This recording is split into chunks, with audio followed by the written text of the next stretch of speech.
Hey story seekers, it's Nesha, and you are now listening to Nesha's Open Diary, where the stories are real and the tea is all about me.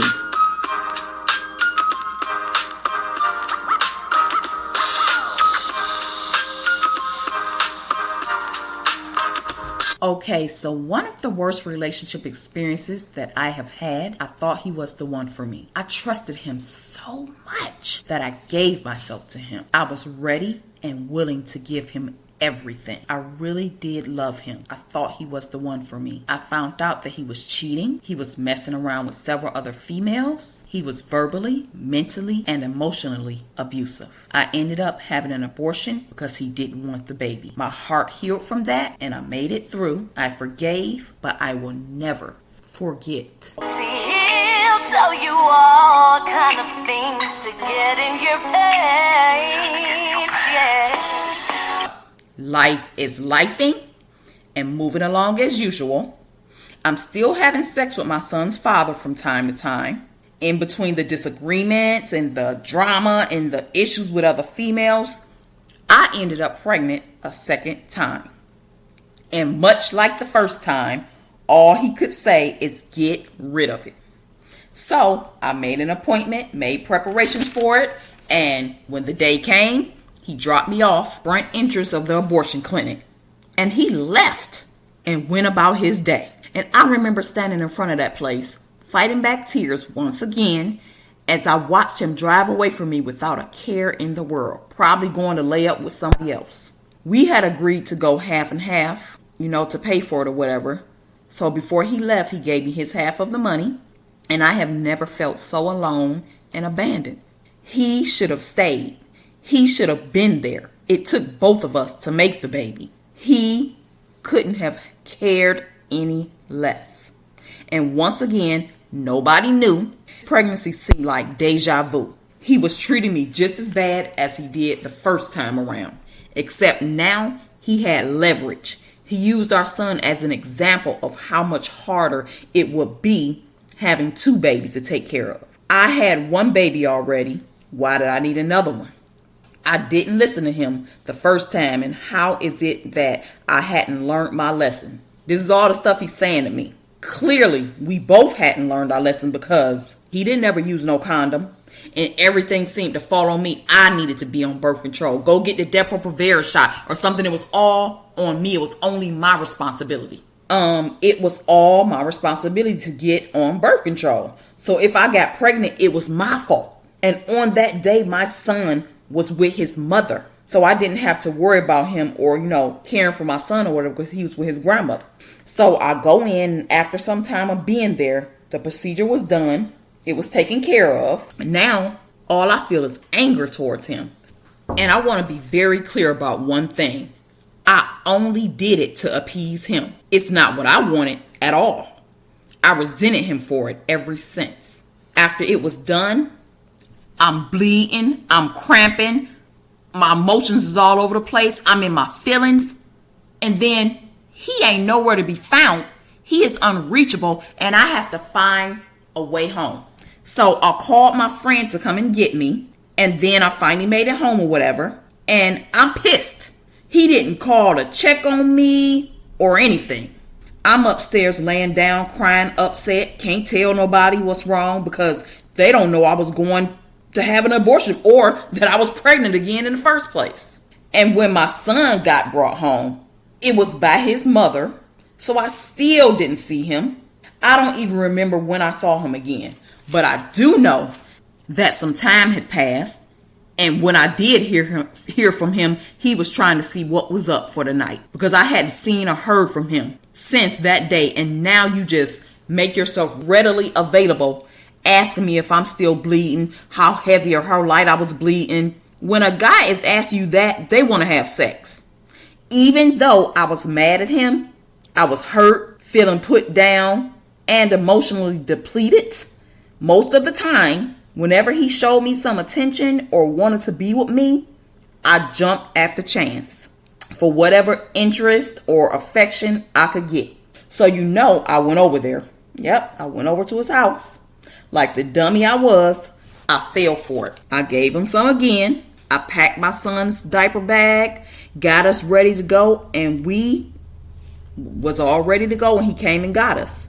We spent the night at his house where he still lived with his mother, gave the baby to his mother. We went upstairs to do what we do in that same attic bedroom that I had gotten pregnant in both times, and the cycle repeated itself.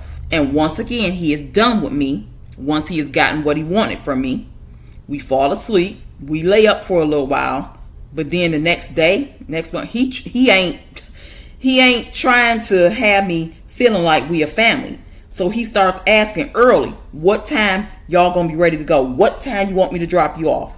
And I start getting mad because you use me for sex, and now you ready for me to go so you can be free to run the streets and do whatever it is that you do. And I'm supposed to sit in the house and wait until you feel like being bothered with me. Like a toy he puts on a shelf until he is ready to play with me again. That's how it felt to me. I was so sick of being treated like that because I was ready to be a family. I was ready to even get married if that might have been the case. So I took whatever I could get whenever he threw me a bone or a boner. And like an idiot, I kept allowing him to treat me like that. And so he kept doing it because I was allowing it. And I knew he was treating me like trash, but he always made it clear to me that if I wasn't there, somebody else would be. And he used to always tell me, what one woman won't do, another one will. I mean, which is true, but that's how he kept me on the string he had me on. And I allowed him to control me and to manipulate me until I finally got fed up. And I ended up dealing with a lot of hurt due to this individual. And I don't mean to keep speaking on him, but I had a lot of things happen that involved him from the age of 13 or 14 to 22. And I feel like some of the things I have gone through have set me up to parent. Because now my teen daughter is now facing stuff like this from guys. And about 2 weeks ago, she met a guy. And on her way to class, he approached her. And she's thinking this guy is, a genuine, upstanding guy. And over the course of these last couple of weeks, his entire focus has been on having sex with her. Wanted her to text pictures of her breasts and her butt and her vagina. And when she said no, she's not comfortable with doing that, he cut off all communication with her. Stopped talking to her, dealing with her altogether. Because he only wanted to have sex with her. But the one difference here is, unlike me, I didn't tell my mother these things, and I didn't keep an open line of communication with her, which is why I have built a relationship with my daughter where I let her know that she is able to come and tell me anything, and she can come and tell me whatever it is. I don't care what it is. I have made it clear to her that she can tell me everything, no matter how good, how bad, or whatever the case may be. I won't judge. And that I got her back because I know how guys are, and that I have had experiences of my own. I had a heart-to-heart with her this past Saturday, and I told her most guys only want to have sex with you. They don't want you to be their girlfriend. They don't want a relationship. They literally just want relations. They just want to get between your legs. And I told her, don't let these guys use you.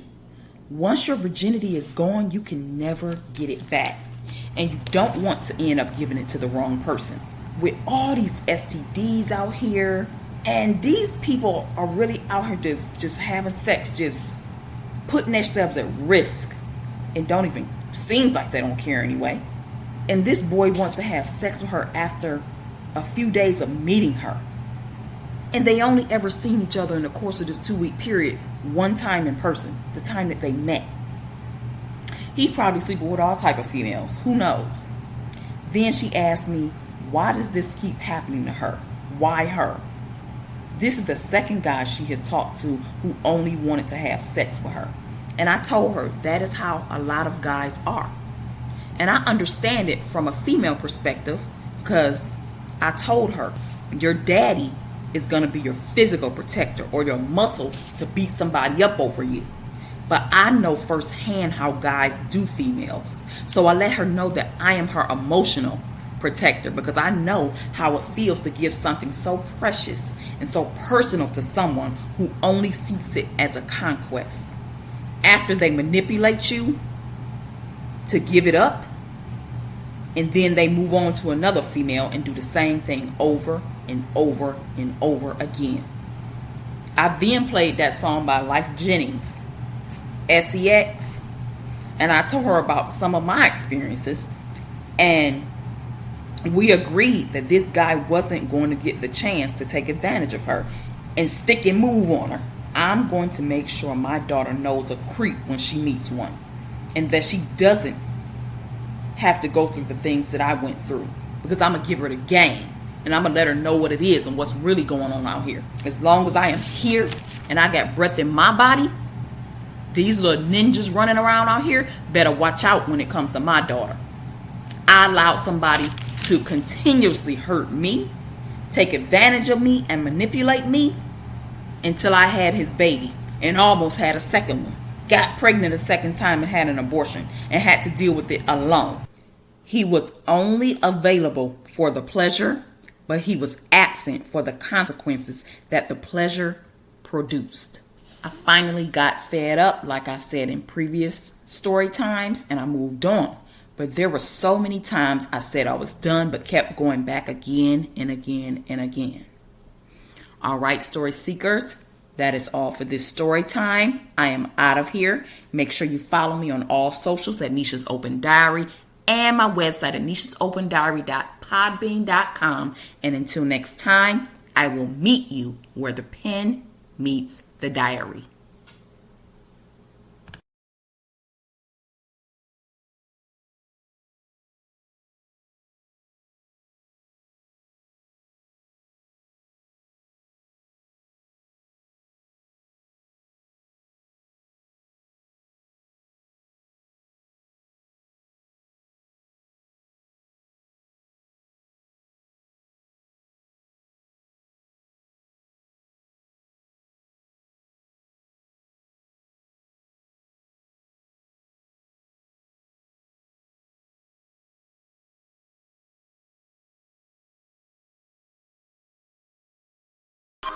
All right, story seekers, that does it for this story time. I'm out of here.